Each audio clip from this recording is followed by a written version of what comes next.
So there's this rooftop bar on the top of a London, like top skyscraper, okay?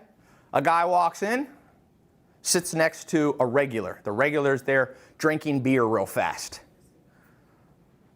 He turns to him, the guy who just walked in, he goes, you know why I drink this beer this fast?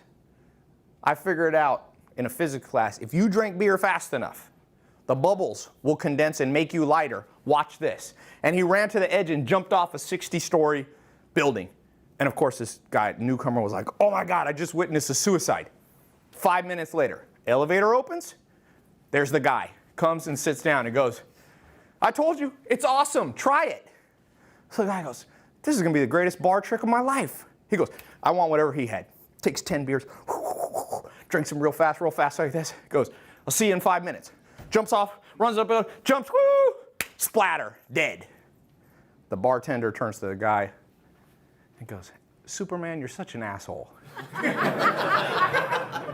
I think that's a good, Superman, you're such an asshole. Question. Yeah, so at what point do you move on from an existing business to start a new one versus trying to double down on an existing one? So here's a good way to think about it. This is how I will try to tell you the most scientific, everybody's got weird opinions, so let me try to clear the air from emotion. One of the simplest, and I'm going to oversimplify it, Warren Buffett, the key, you have your KPIs. You need to know your KPIs, your key performance indicators. How do you, like, if you're lifting, like Danny Hester, this guy that I got training Alex that won Mr. Olympia, it's the highest prestigious thing. He has a KPI like body fat. He wants to be 5%. He has about 19.5-inch arms, and I've measured his waist like 29.5. It's a freak of nature. But he knows how to know if he's on track. So you got to know your KPI. The KPI, the most important one in capitalism that nobody talks about. KPI, we don't care about biceps in making money, okay? What you care about is a term, and there's different ways of thinking about this term, but return on tangible assets. You can say return on capital, just to oversimplify this and not be super technical, okay? So Warren Buffett only cares about one thing. Return on my capital. What's the percentage? So this is a complicated number, more than you think. A lot of people use ROI, they use EBITDA, they use IRR.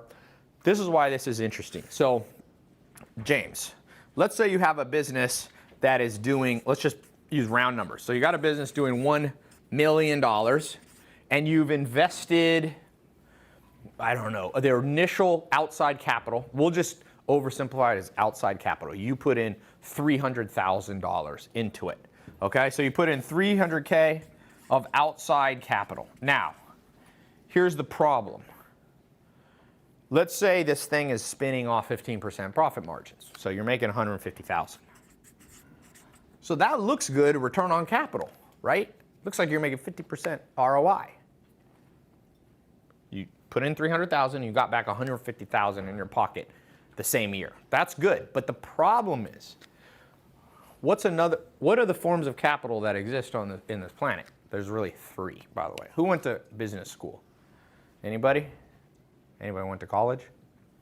Okay, they teach you this in economics, but nobody remembers it. Okay, what are the 3 forms of capital? Anybody? The prize goes to the person. They get $1 million. If they answer in the next 2 seconds. 1, 2. Okay, nobody got it. I like to set the terms of my bets. Yes? Human capital. Okay, that's warmer. We could call, I would say that they're called the classic factors of production. So you have land, labor, capital. Those are the 3 classic forms of production. LLC is an easy way to remember it. So in the modern world, what's land? This is a trick question. Real estate. Maybe, but are the richest people in the world in real estate even one of the top 3? No. So that in Moses' day, Abraham's day, whoever owned the most land had the most. But in the modern world, yes, there's a lot of billionaires and millionaires with real estate, but the top is not. Jeff Bezos doesn't own much real estate. And what? There you go, perfect. Land, to me, in the modern world, is your network, your social network. It's the ability to call somebody up. Richard Branson one time needed $500 million on 24 hours notice, or he would lose all of Virgin, if you read the Virgin story. And he called up like 20 people, and one guy gave him $500 million, one bank. That's the power of your network. Trust me, he had to have pre-existing relationships. You don't just call somebody, hey, I'm cold calling you over dinner.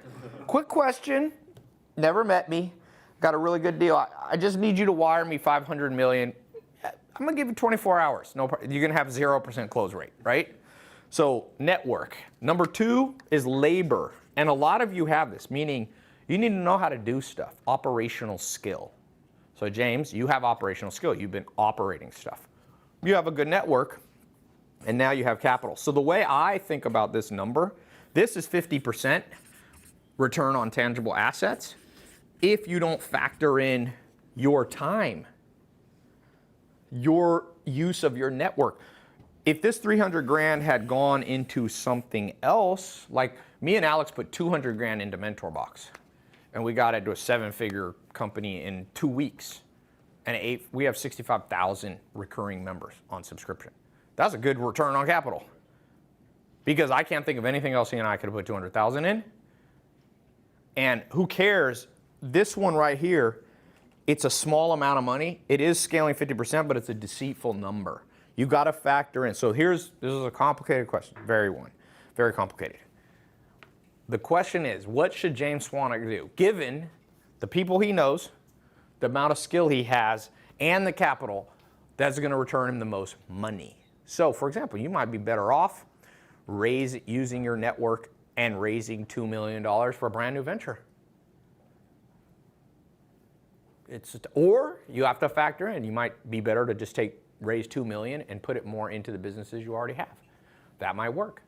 So anybody who gives you an oversimplified answer is an idiot to this question. This is a complicated question. This is like, what is the meaning of life question. If anybody goes, oh, meaning of life is to fucking eat chips or something, you're just like, what? Or it's like, oh, live a good life. Oh, thank you for this very profound thing. The meaning of life, people have tried to figure it out for a long time, and there's a lot of good theories on it. You have nihilistic people, Epicurean people, Stoic people. Like, you have all kinds of good theory. You have the Amish, which is live great lives, very happy. Theirs is like to serve God and be a good Christian.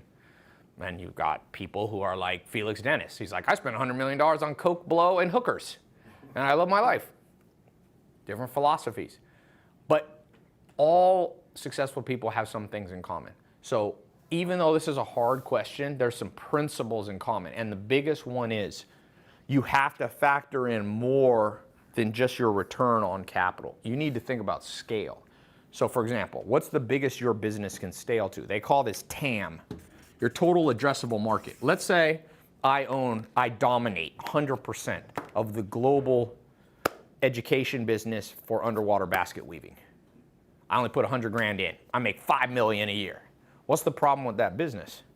What's the total addressable market possible on planet Earth for underwater basket weaving? None. I'm done. I've capped it out. There ain't new people coming into that market. So I might go, well, I have a very good return on my capital. I put 100 grand in, I make 5 million, but there's no TAM to this business. Now the Uber guy in some ways hasn't had good return on capital, because 12 billion has been invested, I think, last count. There's been no profit yet. So what's the return on tangible assets if you only take capital to profit? It's negative. So by that measure, you'd be like, well, I don't want to do Uber. But what's the total addressable market of people who drive in cars? And if you can replace the need for people, how big is the car market? Trillions. Trillions. You see what I'm saying? So you have to balance short term, I can get this much money in my pocket, but I'm spending my life force energy and the prime of my life on something that's small. It's a good thing about real estate, by the way. Real estate's a good default if people don't know what to do, because real estate's the largest asset in the world. So if you get good at it, the total addressable market, you can go into Singapore, Russia, you can go anywhere you want in the world. I recommend with real estate, by the way, try to stay in the United States. US is still by far the best real estate place in the world. I've had a business partner who's like, I'm buying all this stuff in Costa Rica and Eastern Europe. I said, listen to me. He was in his 60s. And so I was young, and he didn't want to listen to me. But I said, I'm repeating The wise words of my mentor, Alan Nation, who's older than you. Be careful outside the US. I'll just warn everybody here. Sometimes shit is cheap for a reason. Really. So, of course, he didn't listen to me, bought up all this shit in Colombia, and it's kind of like the Ponzi scheme thing where you have no actual money left. I mean, it looks like you're making money, but you're not making money. So, little side note. Real estate is a great game to play at the large, high level because of TAM. But there's other things. Tech, how big's the total tech market? It's going to replace everything. Soon, AI is going to be driving your cars, growing your food for you, flying your airplanes for you. We might not have to work in 50 years. It might be universal income. Who knows? So that's a good game to learn. Make sure I guess what I'm saying in synopsis, James, is make sure you have a good calibration of the value you bring to an economy. Don't overestimate, by the way. The problem with narcissism is an overestimation, okay? And all of those dark triad things like narcissism, Machiavellianism, psychopathy. You know why psychopaths, about 80% of people in prison are psychopaths? Or some sociopath? They don't think they'll be caught. They're too cocky.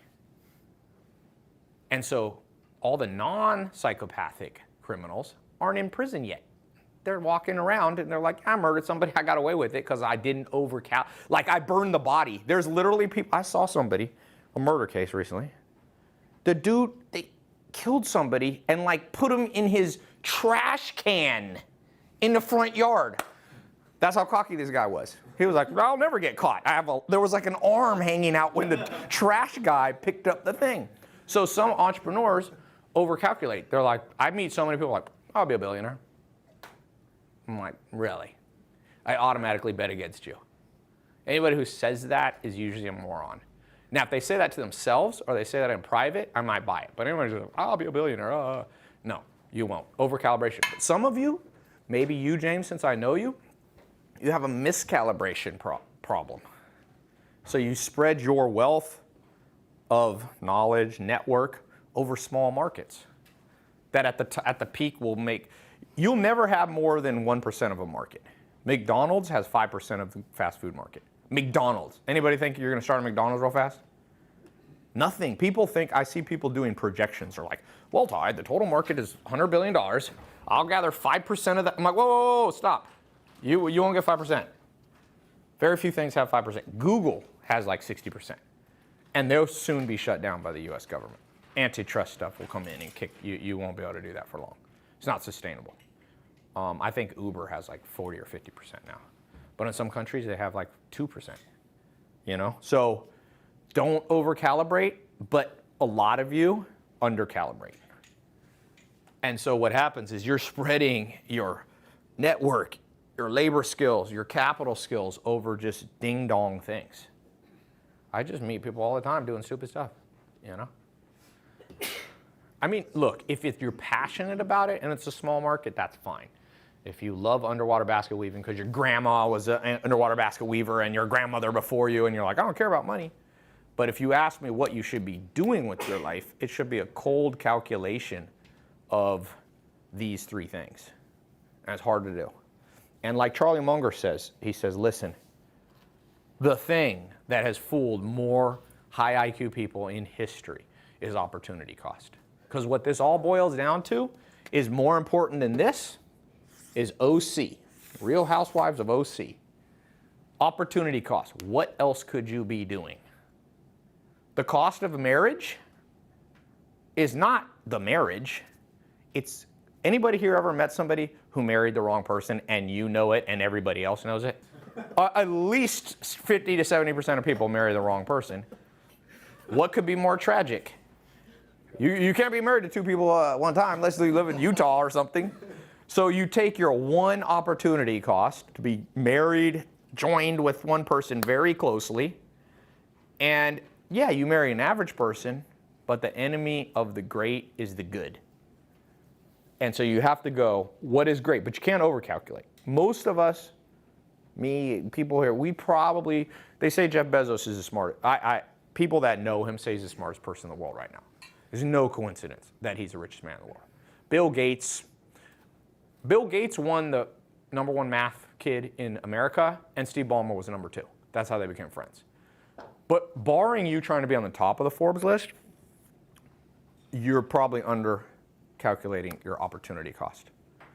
So my answer, James, is you should move around probably more. People should probably move around a little more than they think.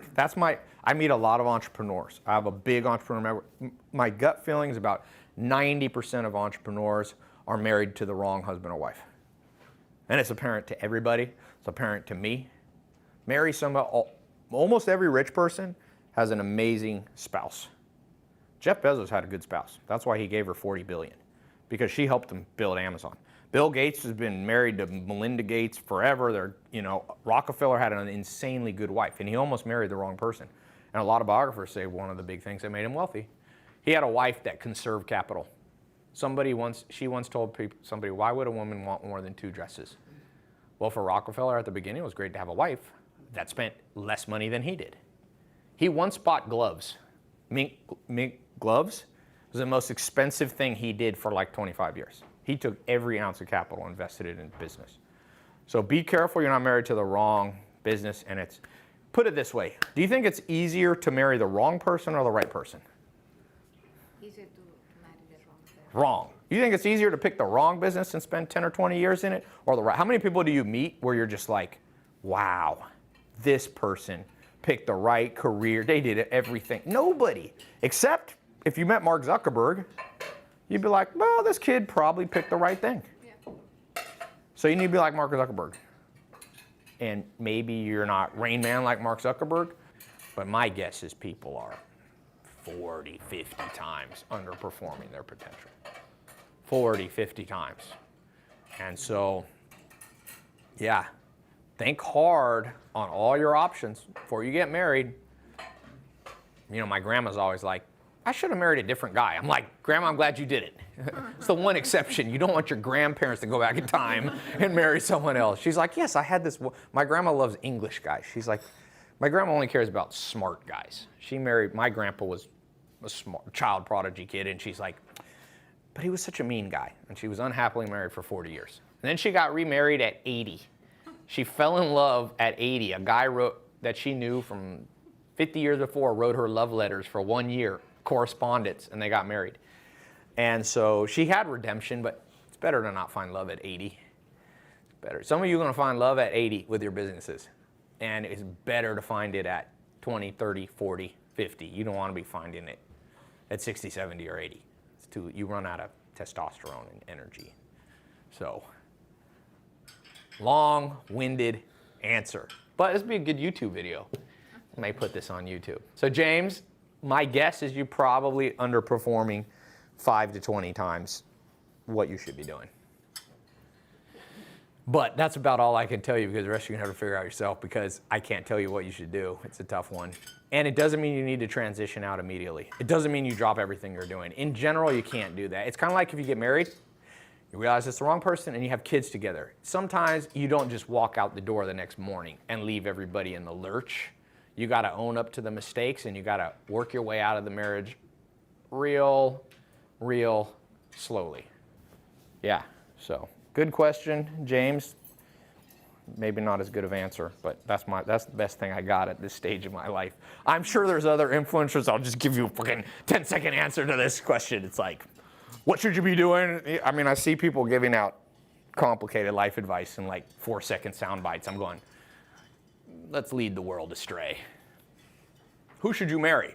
Someone you love. It's like, oh, okay, thank you for the magnificent insight. Or only do what you love. Well, you know what my mentor told me about only do what you love?